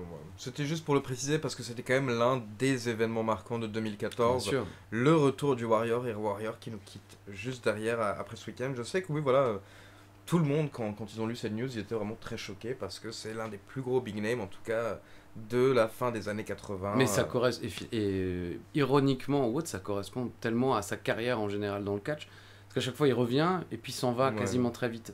Et là, pareil, il s'en va pour toujours, évidemment, mais quand on pense qu'il avait quand même fait ce match en Italie, quand en Italie, il y a eu juste 2-3 ans avant nous, il y a eu la mode du catch, la génération catch attack, mais italienne, avec Michele Pozza et Luca Francini. Ils avaient leur propre fédération, la New, je crois. New Wrestling Evolution. NU. Ouais. C'était, parce que j'étais allé voir un show. Avec Naniwa, n'est-ce pas? Ouais, et Yann. Ouais, et moi, j'étais pas invité. Où on avait eu la chance de voir Ultimo Dragon sans masque. Sans masque? Ouais. Yoshihiro Asahi, mais pourquoi? Parce qu'on était venus comme des fans 2-3 heures avant à l'arène. Ah. Et on voit toutes les personnes qui arrivent petit à petit. Et on voit un mec asiatique qui rentre dans les vestiaires et qui ressort 10 minutes après, mais même pas 10 minutes, 2 minutes après, avec les mêmes vêtements et un masque. C'était le livreur de Deliveroo. Le mec, il venait juste livrer des sushis. Ah non, on avait eu la chance de... cette fédération était vraiment très cool, juste pour la citer, donc la NWE, parce qu'ils amenaient des gros names américains, mais qui étaient plus sous contrat. J'avais ressorti une photo, peut-être que je la replacerai si je la retrouve, parce que j'ai une photo de cet événement, où on est, donc tous à cette époque-là, c'était il y a 15 ans à peu près, avec Test. Et moi j'ai toujours adoré Test, j'ai toujours trouvé qu'il avait une super carrure de big guy, donc j'étais un petit peu déçu, mais il y avait Vampiro qui était au show, il y avait toute une liste et ils avaient fait péter l'Ultimate Warrior quelques années plus tard, Orlando Jordan. Dernier match de la carrière de l'Ultimate Warrior, c'est contre Orlando Jordan. Ouais. Tu te dis qu'est-ce qui s'est passé, enfin... Qu'est-ce qui leur est passé par la tête, quand même, mine de rien, de se dire, tiens, Warrior Jordan. Il y avait des choses, mais oui, cette fédération ne fait plus de shows d'après non, toi? je pense pas, non, c'était vraiment pendant le boom. Ok, ouais. Mais à la salle où nous on était allés, je pense facile 3-4 000 personnes. Ah, mais ils avaient fait une vraie tournée. Folie totale, hein. C'est encore une fois la différence entre la France et les pays. Je saurais pas exactement dire si c'est la faute des gens, et j'en fais partie aussi, mais voilà, c'était vachement mieux organisé là-bas. Ils avaient tout compris. En France, on n'a jamais eu de... Et c'est pareil, après, on a eu la tournée American Wrestling Rampage ouais. Qui venait d'Angleterre ou d'Irlande, je suis plus sûr, mais voilà, c'était les promoteurs de ça, c'est pareil, c'était des Jones, et encore une fois, tu vois la différence entre les pays en Europe et toujours la France, où nous, on n'arrive à rien organiser de la sorte, quoi. Même si, on en a déjà parlé, la Wrestling Star ou autre a fait la tournée des Zéniths, le cirque d'hiver à Paris. Mais c'est pas la même chose et ça n'a pas connu le même succès parce que mine de rien, eux, ils ont réussi à faire 1 ou 2 ans et la nuit aussi, ils ont fait plusieurs villes et ça a fonctionné. C'était pas toujours évidemment guichet fermé, même jamais, mais ça a tenu le coup. Ah mais moi j'avais halluciné, comme je l'ai dit, 3-4 000 personnes, un nombre de gosses incroyable. Ah oui, oui. Ce qui fait que tu entendais vraiment lors des chants les voix des enfants pendant tout le show. Mais parce que en Italie, ça passait le samedi matin sur Italia Uno. Moi je l'ai chopé par satellite et aussi je crois le dimanche, enfin ça passait à des heures vraiment, c'était cible enfant. Ok. Ah non mais ils avaient vraiment réussi à conquérir tous les enfants, et comme on l'avait déjà dit, si les enfants sont là, les parents sont là, donc voilà, tu remplis et ça consomme, parce que les enfants ils veulent une glace, ils veulent le masque de Rey Mysterio, même si Rey Mysterio est pas dans le show. Les Italiens étaient très intelligents, où ils avaient une sorte de fake Rey Mysterio, même masque, même tenue, un peu plus maigre. Il avait appelé un nom très ressemblant, etc. Tous les enfants dans le public qui ont 3-4 ans, Rey Mysterio et tout. Ça marchait. Le cliché, l'enfant italien. Rey Mysterio la Panzani. On s'excuse pour tous nos spectateurs italiens ou d'origine italienne. Scusi, les gars. C'est comme la semaine dernière, on a cité Saint-Dizier, et il y avait plusieurs personnes de Saint-Dizier également qui étaient dans... On enchaîne avec, avant de passer à un des grands faits marquants du Raw du lendemain de WrestleMania, on va enchaîner avec d'autres petits faits marquants. D'abord, Cesaro. Cesaro remporte la André the Giant Memorial Battle Royale à WrestleMania, et derrière, il a Hulk Hogan qui le met en avant à Raw le lendemain. Hulk Hogan qui vient te mettre en avant à Raw, c'est énormissime. Et petit à petit, au fil des... je crois que c'est la semaine d'après où... Et là, à ce moment-là, je crois qu'il est encore avec Zeb Colter. Exactement, il est encore avec Zeb Colter et Jack Swagger. Ce qui fait que je crois que la semaine d'après, il fait son entrée et quelqu'un lui parle en lui disant « Mais t'es un guy, je sais pas quoi. » Et il fait « Non, je suis pas un Zeb Colter guy ou je suis pas... I'm a Paul Heyman guy. » Énorme pop de la foule. Je suis également un fanboy de Cesaro et je pense que c'est la fois où je me suis dit « C'est parti. » Tous, on s'est tous dit ça. C'est évidemment, oui, on s'est dit... Mais on aurait dû apprendre de notre leçon finalement, parce qu'avec Punk, on savait déjà qu'être associé à Paul Heyman, ou même avec Curtis Axel, dont on avait déjà parlé, c'était pas forcément un signe avant-coureur de réussite et de succès incommensurable. Mais on est con, on est naïf, on y a cru. Et évidemment, on est tous fans. Alors il y a évidemment le côté européen, le côté de mon côté où je l'ai connu bien avant qu'il ait du succès, bien avant qu'il ait un physique, parce que je peux vous dire que moi le double C, parce qu'on l'appelait même pas encore Claudio Castogliani, c'était double C en Europe avec Ares, il ressemblait pas du tout à ça, il avait encore des cheveux et pas de muscles. Maintenant il a plus de cheveux et des muscles, mais il y a toujours eu du talent, leur équipe était vraiment super classe à avoir. Donc on avait envie qu'ils réussissent, on avait envie. Et puis après, toi tu l'as connu, j'imagine, à Ring of Honor, les Kings of Wrestling avec Chris Hero. Déjà là, il y avait du talent. Il était devenu l'un des premiers, peut-être GIF, selon moi je dis GIF. Je crois qu'on dit GIF. Bon bref, on s'en fout. L'un des Le premiers créateur a dit, pour l'info, le créateur du mot a dit que ça se prononce GIF. Mais tout le monde dit GIF. Eh ben moi je dis GIF alors. Bref, moi j'ai toujours dit GIF. Avant même que je ne sache qu'il y avait un créateur. Mais l'un des premiers célèbres du catch, c'est Cesaro qui fait une manchette aux escaliers. Non? Il trébuche sur les escaliers en Ring of Honor et il fait une manchette à l'escalier. Et c'était devenu une vidéo célèbre, Cesaro versus The Stairs. J'avais oublié.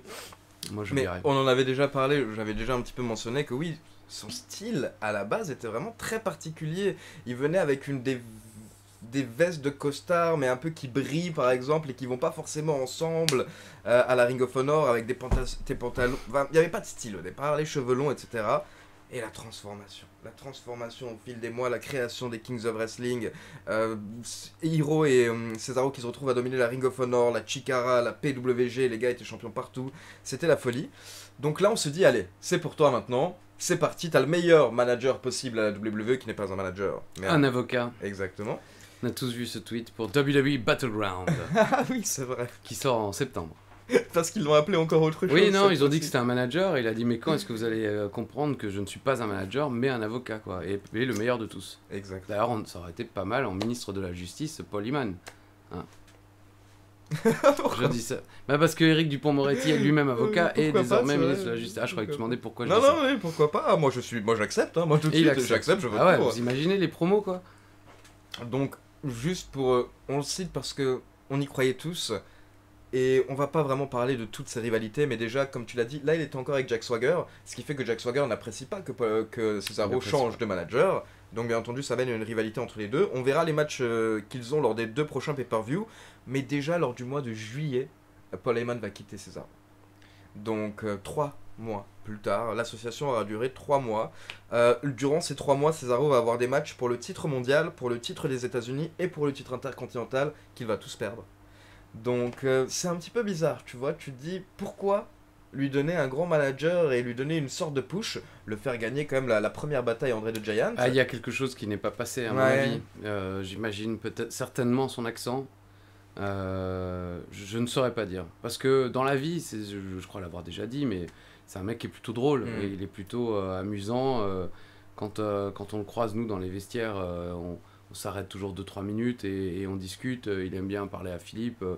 Et on aime bien aussi se rappeler le bon vieux temps. C'est un petit peu comme avec Larouf, de se dire putain, on s'est croisé la première fois dans un show dans le nord de la France contre les Van Koenders, un duo de frères hollandais qui crachaient du feu en salle. On a un miracle que jamais personne n'ait été brûlé, qu'on n'ait jamais flambé une salle parce que avant chaque show, les mecs disaient on allait demander le cracheur de feu. Non, bah non, on a du tapis par terre. Et les Van Koenders arrivaient, on leur disait pas de feu ce soir. Et ils crachaient le feu. Et comme dit, on a une chance folle qu'il n'y ait jamais eu d'accident. Mais on se souvient voilà, toujours des Van Koenders parce que c'était leur feud à la ICWA, les Van Koenders contre les Swiss Money Holding.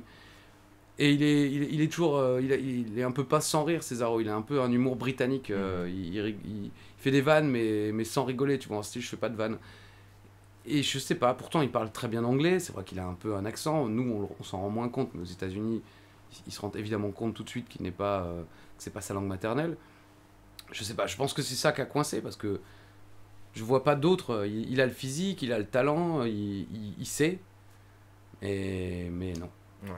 Après, ça reste un excellent coéquipier. À chaque fois qu'il a fait équipe, ça marche toujours bien. Il trouve toujours des bons trucs. Et je pense que. Ça va être un petit peu sa legacy, j'ai envie de dire, Ah oui, à oui. la WWE. Il sera, Ce dont on va se souvenir par rapport à Cesaro, c'est que ça aura été un grand catcheur par équipe. Au final, avec Sheamus, avec Jack Swagger, avec Tyson Kidd. Exactement, Tyson Kidd, cette avec équipe Nakamura trop aujourd'hui. courte, Mais Tyson Kidd, oui, malheureusement. c'est vrai. Elle était vraiment classe. trop Des superbes courte. matchs. Donc voilà, en tout cas, on l'adore. Ça c'est clair. Et sa carrière est loin d'être terminée. Donc il lui reste sûrement de très belles choses encore à venir. On passe à la division féminine, car nous avons le droit à des gros débuts le lendemain de WrestleMania 30. Des débuts qui vont marquer l'histoire de la WWE, parce que c'est une catcheuse qui a une grande place à la WWE. Il s'agit de Paige. Paige qui à ce moment-là est championne NXT. Oui. Est-ce que c'était déjà la période où tu commentais NXT, toi C'était Ou c'était quand c'était encore. Non, mais parce que nous, on a commenté quand NXT c'était dès en le premier compétition, numéro. oui. Donc mais là, vous commentiez plus en fait. bah, si, on a encore commenté Bo Dallas, champion NXT, si tu vois par exemple. Ok, oui, donc c'était déjà après. Nous, on a arrêté de commenter quand ça commençait à devenir classe. Ok, d'accord. Vraiment classe, j'entends, parce que mine de rien, c'était déjà pas mal au début, mais après, c'est devenu un peu la référence. Mais on s'est arrêté, je crois, après le... Comment s'appelaient les premiers? Ça s'appelait pas Takeover, si? Ça s'appelait Takeover? Genre... Arrival, je crois, c'était le tout Ah, premier, voilà. non? On a après le 2 ou le troisième. Ok. Parce qu'au début, on n'était pas sûr que c'était vraiment des pay-per-view ou pour le network. Donc on avait l'espoir de les présenter sur la Mhm. chaîne Action. Et finalement, non. Mm. Mais voilà, on les commentait encore à ce moment-là. Mais donc, bien sûr qu'on a vu Paige combattre. On a vu, je me souviendrai toujours des débuts de Becky Lynch qui arrive en dansant la gigue. Quand on voit le chemin, c'est pareil, comme avec Cesaro, ça. Je manque jamais de lui rappeler, tu te rends compte. T'es arrivé, tu dansais la gigue, quoi. Et aujourd'hui, Becky Too Belle, c'est tout. Et puis elle se souvient de son passage en France au festival de la grenouille, booké par Jérôme? Jérôme Pourrut, ouais, notre ami de Planet Catch, Mhm. enfin Feu Planet Catch. Mais donc voilà, Paige, oui. Non, mais. Et puis je l'avais rencontrée, comme dit, dans les backstage. Elle était là, dans les vestiaires, au catering, avec Razor Ramon, sa maman. Et donc, on se doutait un peu qu'elle allait pas Ouais. tarder à arriver, parce qu'effectivement, tu voyais les catcheurs NXT, mais il y avait toujours un choix, ils ne se déplaçaient pas tous. Le fait que la Rufa était par exemple à Access, c'était quand même une preuve qu'il voulait le mettre en avant, et il l'avait mis en avant ensuite avec sa feud contre Enzo et tout ça. Donc là, Paige était dans les backstage, on se doutait que ça allait pas tarder. C'est quand même une image magnifique, justement, dans l'épisode de Catch-Off dont je parlais au début de l'émission. Il y a également ce moment où vous êtes à Access et vous allez à une table où il y a Mojo Rawley, Dusty Rhodes et Tom LaRufa. Ah oui. C'est, enfin, connaissant Tom, comme vous savez, j'en ai déjà parlé depuis 20 ans, les forums où je l'ai connu maigre quand il voulait devenir catcheur. Quand là, tu le vois dans son perso, assis à côté de Dusty freaking Rhodes. Et donc- Mojo Rawley aussi. Bien Ça entendu. doit lui faire aussi un truc, parce qu'il sait que Mojo Rawley, il s'en fout. Enfin, c'est pas pareil. Le mec était footballeur Ouais. américain, il n'y a pas la même construction. Et on te voit serrer la main de Dusty Rhodes et clairement tu lui dis I'm big fan, etc. Et Dusty, qui en plus Dusty, tu sens qu'il aime bien Tom, donc il Ouais. fait son petit Oh yes friends, comme ci, comme ça, la petite catchphrase justement Ouais. de Tom à l'époque. Mais ouais, moi ça me fait halluciner de voir Tom dans des endroits comme ça, quoi, je Ah trouve. bah ouais, mais je peux Parfois, dire, on il a oublie, vécu, quoi. oui, Parfois, on mais oublie il que- a vécu d'autres choses bien Ah non, plus mais folles c'est que moi. incroyable. Hein. Le Ouais. jour où Tom aura envie, moi je lui avais dit quand il est parti aux States, tu devrais te filmer tous les jours. Ouais.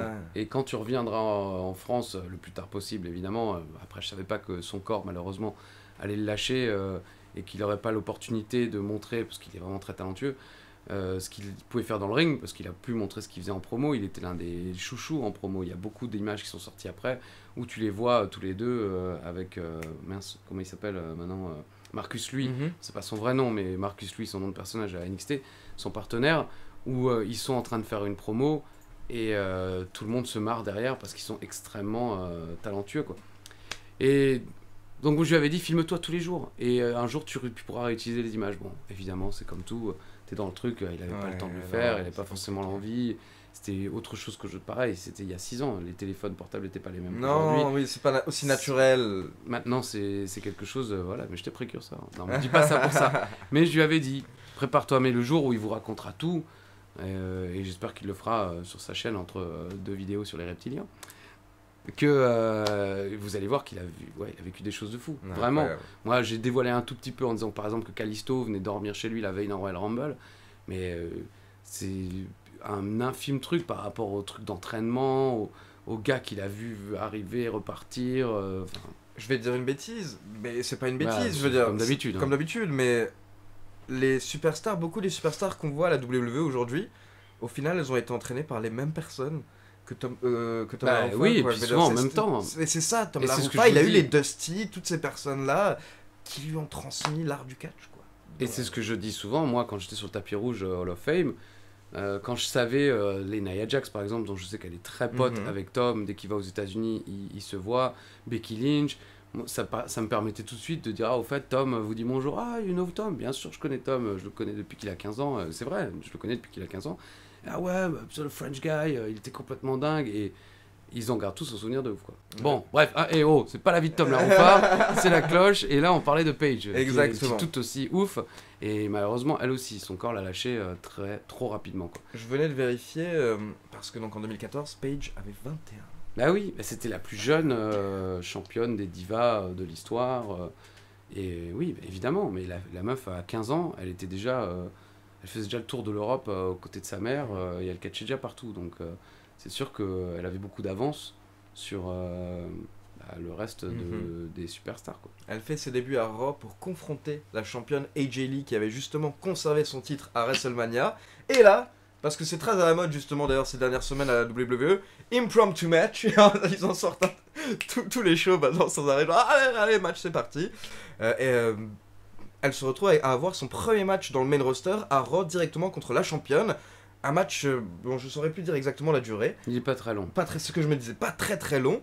Et victoire surprise de Paige qui devient championne des divas. Et donc double championne, une des Paige to Belts à l'époque. Oui. Championne NXT et en même temps championne des divas. Surprise énorme. Oui, bien sûr. Personne ne s'imaginait que la WWE puisse la pousser aussi vite et de manière aussi impromptue, comme tu l'as dit. On s'attendait, on se doutait qu'elle allait pas tarder à débuter dans le main roster, mais on pensait pas qu'effectivement elle allait débuter, boum, en faisant tomber Jelly, en remportant le titre, et ça y est, elle était là, this is my house, quoi. Donc énorme surprise, énorme joie, pareil, ça fait partie... Alors elle, encore une fois, je la connaissais moins, parce que, comme dit, elle avait 15 ans, donc ça faisait pas partie, et puis c'était une meuf, donc j'étais pas dans les vestiaires avec les meufs, déjà, dans un premier temps, et puis il repartait très vite en Angleterre en général, donc j'avais jamais eu trop l'occasion de discuter avec elle. J'ai pu discuter avec sa mère à Japan Expo parce qu'elle est restée plusieurs jours à Japan Expo, mais Paige n'était pas là, donc je la connaissais peu. On avait dû se croiser, et c'est vrai que je crois même pas qu'elle sache qui je suis, tu vois, tellement c'était court à chaque fois. Hey, how are you doing? Les filles, je demandais jamais le poids et la taille parce que on le présente moins en général.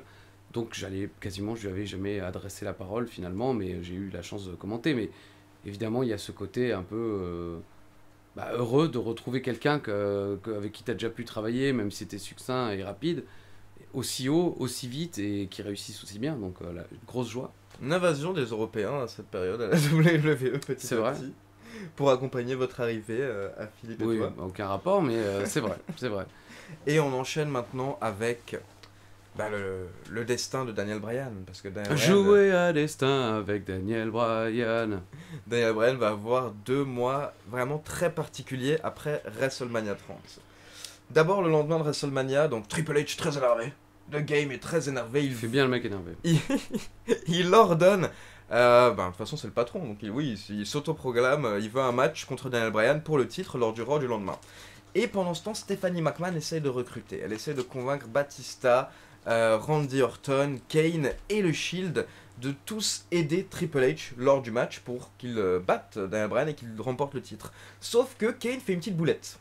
Kane fait une boulette à Raw, en fait, sans faire exprès lors d'une promo, il avoue que quelques semaines auparavant, quand le Shield s'était fait attaquer, il y avait une attaque surprise contre le Shield. On n'avait jamais su qui avait attaqué le Shield. C'était lui. C'était Triple H. Ah, c'était Triple H. C'était Triple H qui avait apparemment demandé à ce que le Shield soit attaqué. Moi aussi. J'ai dû le relire ce matin, j'avais oublié. Et du coup, le Shield découvre ça lors de ce même épisode de Raw. Ce qui fait qu'à la fin du show, quand il y a une espèce de bagarre générale, le Shield se retourne contre Randy Orton, Batista, Triple H, etc. Et la semaine prochaine, on a le retour de Evolution pour une rivalité contre The Shield. Quel était ton niveau de hype par rapport au retour d'Evolution face à The Shield à ce moment-là? Oh, énorme, franchement énorme. Mais c'est exactement ce qu'il fallait presque à Batista, parce que Batista tout seul, bon, c'était pas la joie, mais l'évolution, et il avait tellement marqué les esprits, ce gang, notamment chez nous en France, parce que ça coïncide vraiment avec l'explosion dans Puissance Catch, et ensuite l'arrivée de Catch Attack, et les rivalités qui vont suivre, j'en ai déjà parlé, mais la Orton Triple H, c'était plus tout à fait l'évolution, mais c'était les suites, même quelques années après, mais toujours de l'évolution, ça a marqué, on pouvait jamais, tout avait toujours un rapport avec l'évolution. Quand ça concernait Triple H, Randy Orton ou Batista, il y avait toujours un moyen de caler ça avec l'évolution, Ric Flair aussi.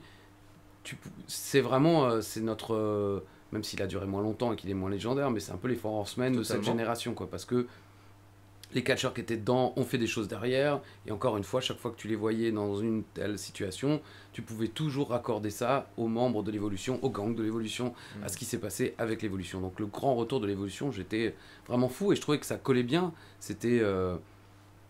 ça collait parfaitement avec cette rivalité contre le Shield en plus, parce qu'il y avait le côté, cette fois-ci, 3 vieux briscards qui affrontent ces jeunes, et que l'évolution, ça peut aussi être ça, un peu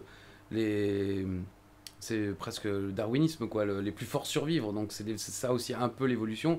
Est-ce que cette fois, ce sont les 3 anciens qui vont survivre face aux 3 jeunes?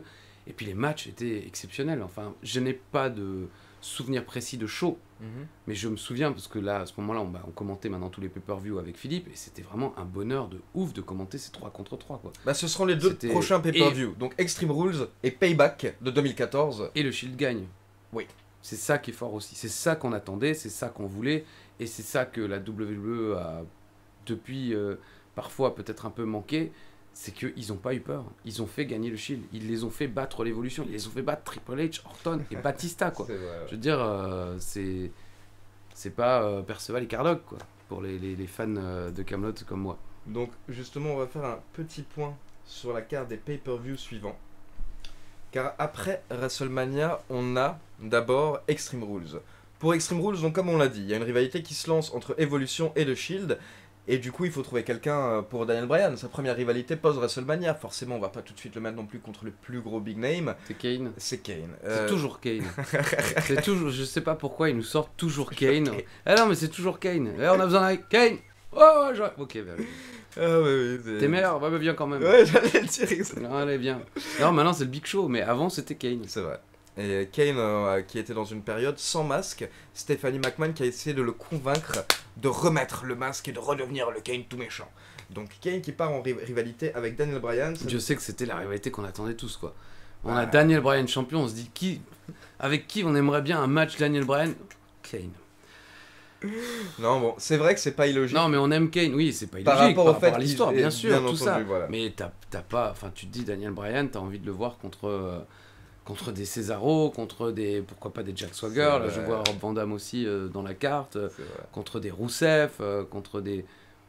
Kane était déjà âgé à ce moment-là, et c'était déjà plus... ça n'a jamais été le meilleur catcheur du monde, il sait parfaitement faire son boulot, et il sera un Hall of Famer évidemment, mais... Voilà.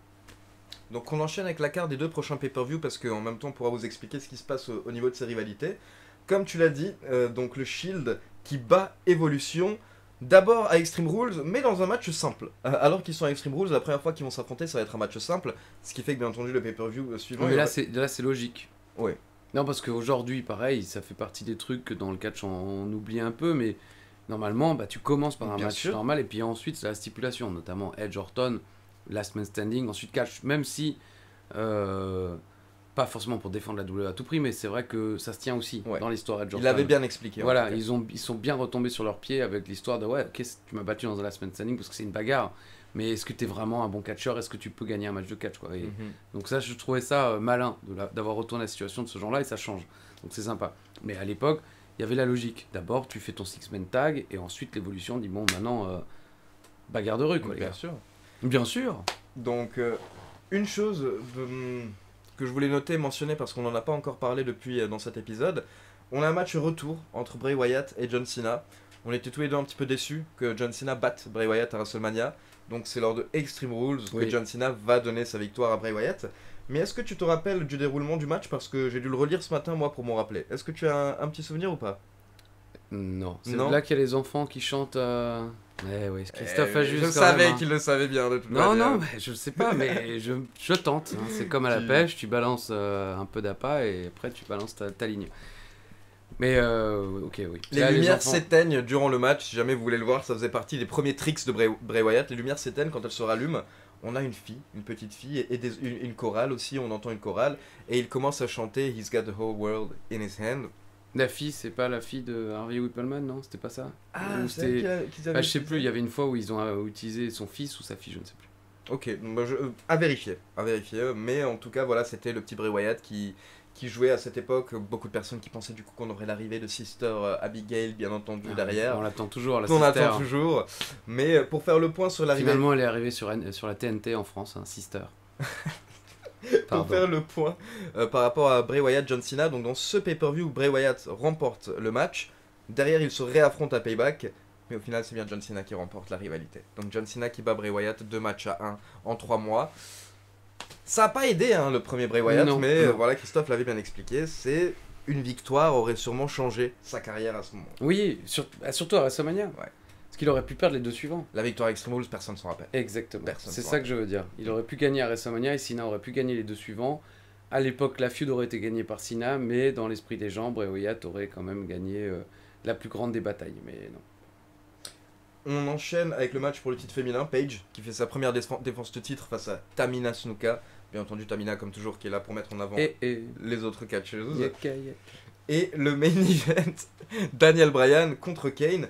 En gros, ce qu'il faut retenir de ce match, c'est que les Faces ont bien remporté leur combat. Daniel Bryan qui remporte le titre face à Kane et...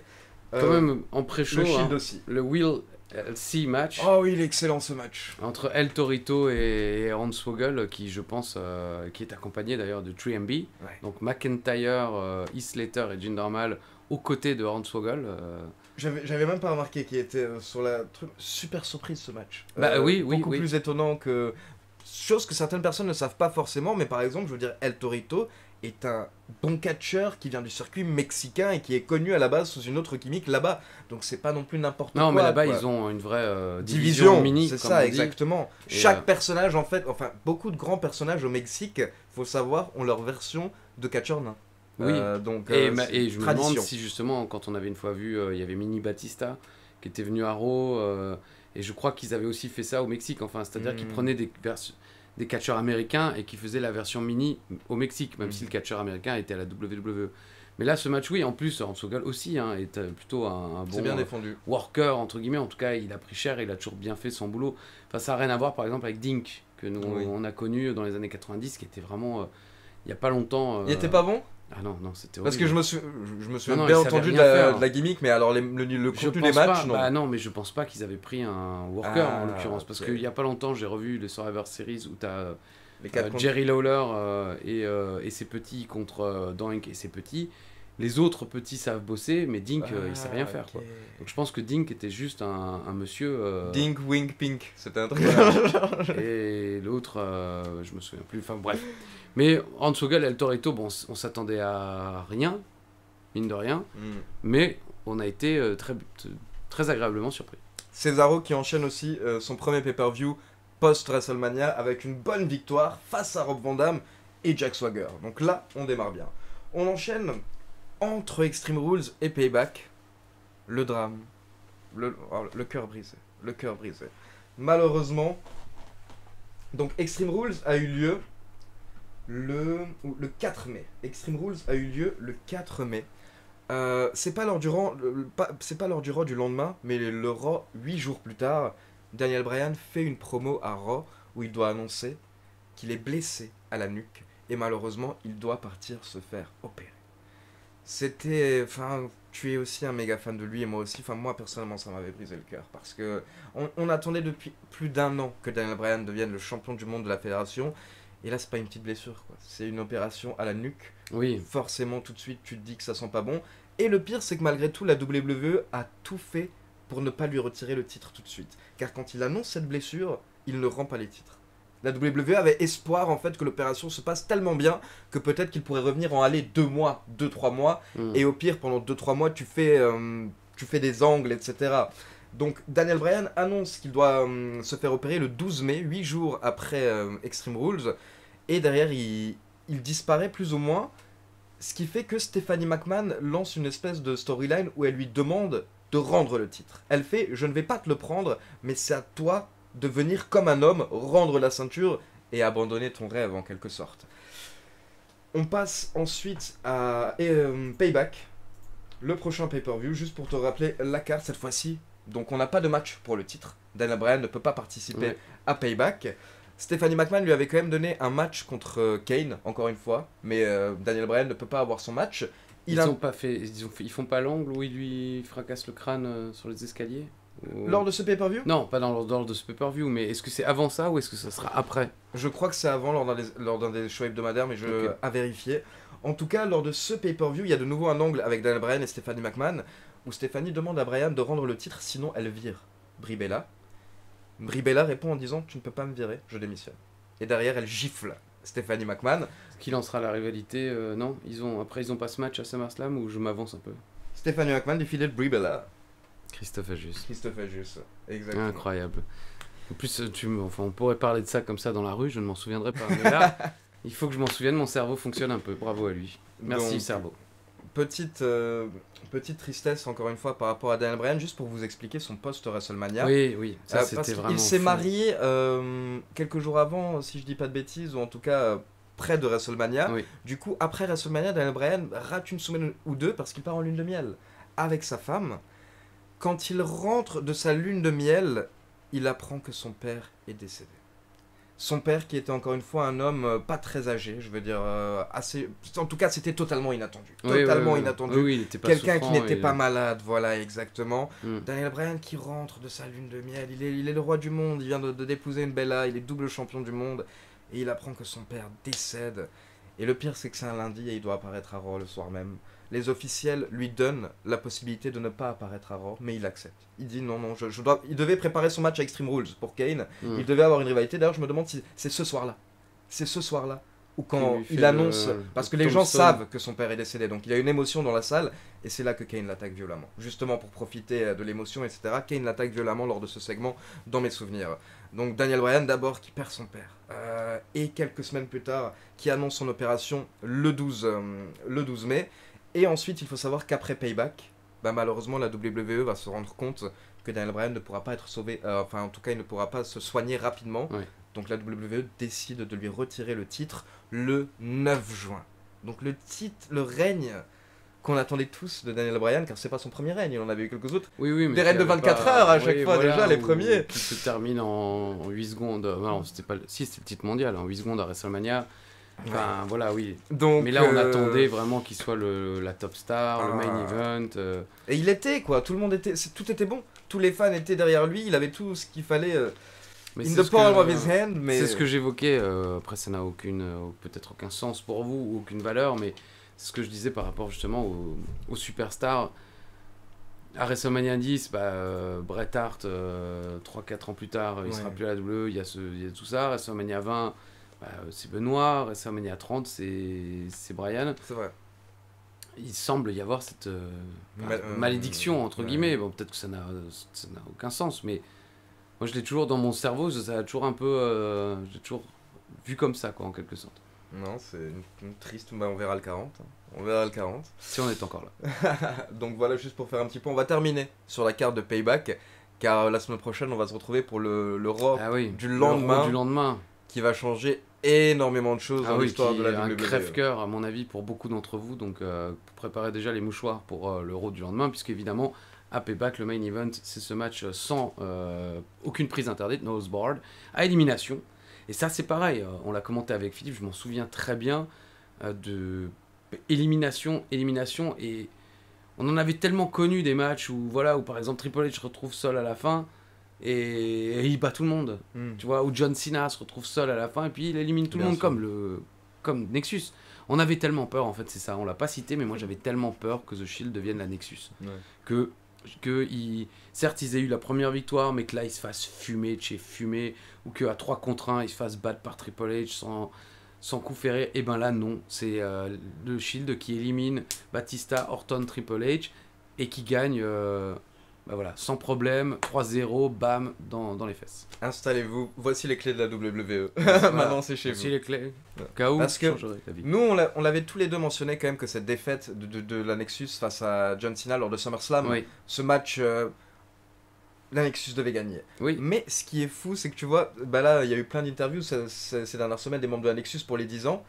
Tous, ils le disent. Ça leur est tous resté dans le cœur 10 ans plus tard. tous, quand tu leur demandes, mais pourquoi est-ce que la Nexus... SummerSlam 2010. SummerSlam 2010. Cena n'aurait jamais dû nous battre. Cena n'aurait... Et ils le disent même pas en mode énervé. Ils le disent en mode, comme nous, ça paraît tellement logique. Le monde a tourné depuis. Non, c'est clair, c'est clair. Ils ont tous recommencé leur vie.